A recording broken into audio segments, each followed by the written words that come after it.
Hi, ഇന്ന് ഞാനൊരു കടലക്കറിയാണ് ഉണ്ടാക്കുന്നത്. അത് എൻ്റെ രീതിയിലാണ് ഞാനിത് ചെയ്യുന്നത്. അതിനായി ഞാൻ കടല കുതിർത്ത് 2-3 പ്രാവശ്യം കഴുകി അതിലേക്ക് അല്പം ഉപ്പും മഞ്ഞളും ചേർത്ത് വെള്ളം ഒഴിച്ചിട്ട് നല്ലവണ്ണം ഒന്ന് വേവിച്ചെടുക്കണം. ഇവിടെ ഞാൻ എൻ്റെ രീതിയിലാണ് ഈ കറി വെക്കുന്നത്. നിങ്ങളും ഇങ്ങനെയാണ് വെക്കുന്നതെന്ന് അഭിപ്രായം അറിയിക്കുക.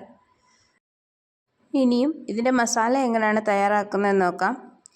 ഞാനൊരു ചീനച്ചട്ടി അടുപ്പിൽ വെച്ച് അതിലേക്ക് എണ്ണ ഒഴിച്ചു കൊടുത്തിട്ടുണ്ട്.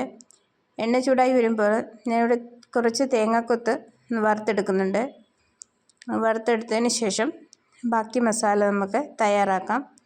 തേങ്ങാക്കൊത്തൊന്ന് നല്ലവണ്ണം മൂത്ത് കഴിയുമ്പം നമുക്കത് കോരി മാറ്റണം. കോരി മാറ്റിയിട്ട് ആ എണ്ണയിൽ തന്നെ നമുക്ക് ബാക്കി ചേരുവകളൂടി ചേർത്ത് മസാല തയ്യാറാക്കിയെടുക്കാം. ഇവിടെ ഞാൻ തേങ്ങാക്കൊത്ത് വറുത്ത് കോരി അതിനുശേഷം ഉള്ളി നമുക്ക് വഴറ്റിയെടുക്കണം. ഞാനതിനായി സവാള ഉള്ളി ചെറുതായി അരിഞ്ഞു വെച്ച് അത് നല്ലവണ്ണം ഒന്ന് വഴറ്റിയെടുക്കണം. ഉള്ളി പെട്ടെന്ന് വഴന്ന് കിട്ടാൻ വേണ്ടി നമുക്ക് അല്പം ഉപ്പ് ചേർത്ത് കൊടുക്കാം. ആദ്യം കടലയ്ക്ക് ഉപ്പ് ചേർത്തത് കൊണ്ട് അധികം ഉപ്പ് ചേർത്ത് കൊടുക്കണ്ട. ഇതുപോലെ ഉള്ളിയെല്ലാം വഴന്നതിന് ശേഷം ഇതിൽ നിന്ന് തന്നെ പകുതി നമുക്ക് മാറ്റിയെടുക്കാം, കോരിയെടുക്കാം. ഇനി ഇതിനകത്ത് കുറച്ച് ചേരുവകൾ കൂടി ചേർത്ത് ഇതൊന്നുകൂടി ഒന്ന് വഴറ്റിയെടുക്കണം.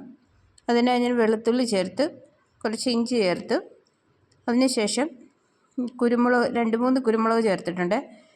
അത് കഴിഞ്ഞ് വലിയ ജീരകം അതുകൂടി ചേർത്ത് ഇനി കുറച്ച് തക്കാളിക്ക കൂടെ ചേർത്ത് നമുക്കത് നല്ലവണ്ണം ഒന്ന് വഴറ്റിയെടുക്കണം.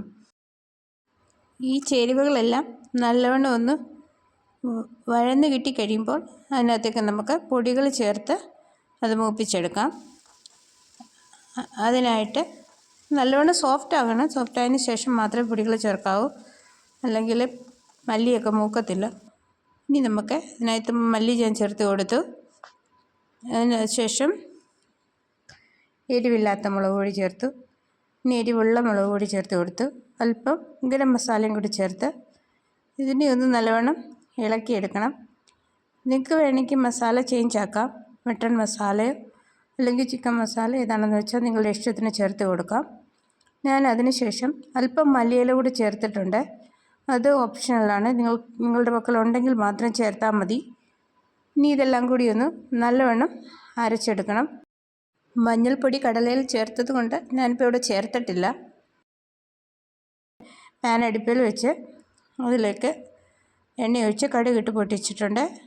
അതിനുശേഷം നമ്മൾ നേരത്തെ മാറ്റി വെച്ച ഉള്ളി വഴറ്റിയത് ആദ്യം ചേർത്ത് കൊടുക്കുക. അത് ചേർത്ത് ഒന്ന് ഇളക്കിയതിന് ശേഷം നമ്മൾ തേങ്ങ വറുത്ത് വെച്ചത് കൂടി ഇട്ട് കൊടുക്കാം. ഇതോടൊപ്പം തന്നെ ഞാൻ 2-3 പച്ചമുളക് കൂടി അരിഞ്ഞത് ചേർക്കുന്നുണ്ട്. തേങ്ങ ഇട്ട് നല്ലവണ്ണം വഴറ്റിയെടുക്കുക. അതിനുശേഷം പച്ചമുളക് 2-3 എണ്ണം രണ്ടായിട്ടൊന്ന് മുറിച്ചിട്ട് കൊടുത്തിട്ടുണ്ട്. ഇനി നമുക്ക് അല്പം കറിവേപ്പില കൂടി ചേർത്ത് കൊടുക്കാം. അതുകൂടി ചേർത്ത് നല്ലവണ്ണം ഇളക്കിയതിന് ശേഷം നമ്മൾ മുമ്പ് അരച്ച് വെച്ച മസാല ഇതിലേക്ക് ചേർത്ത് നല്ലവണ്ണം ഇളക്കാം. ഈ മസാലയെല്ലാം കൂടെ ഒന്ന് ചെറുതായി മൂത്ത് വരുമ്പോൾ അതിലേക്ക് നമുക്ക് അല്പം ചൂടുവെള്ളം ഒഴിച്ചു കൊടുക്കാം. ഇവിടെ ഞാൻ അരച്ച മിക്സിയുടെ ജാറിലേക്ക് തന്നെ വെള്ളം ഒഴിച്ച് അരപ്പെല്ലാം കൂടെ മിക്സ് ആക്കിയിട്ട് ഞാനിവിടെ ഒഴിച്ച് കൊടുത്തിട്ടുണ്ട്.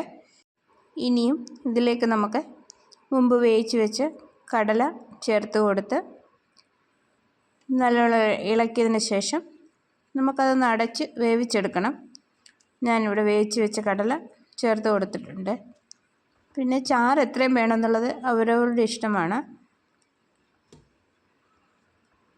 ഇതുപോലെ നല്ലവണ്ണം ഇളക്കിയതിന് ശേഷം നമുക്കിതൊന്ന് അടച്ച് വെച്ച് വേവിച്ചെടുക്കാം. കടലയ്ക്കകത്ത് മസാലയൊക്കെ പിടിച്ച് വരണം. അതുകൊണ്ട് നമുക്ക് 2-3 മിനിറ്റ് ഒന്ന് വേവിച്ചെടുത്തിട്ടുണ്ട് ഞാനിവിടെ. പിന്നെ നിങ്ങൾക്ക് എൻ്റെ വീഡിയോ ഇഷ്ടപ്പെട്ടെങ്കിൽ നിങ്ങളുടെ അഭിപ്രായം അറിയിക്കണം.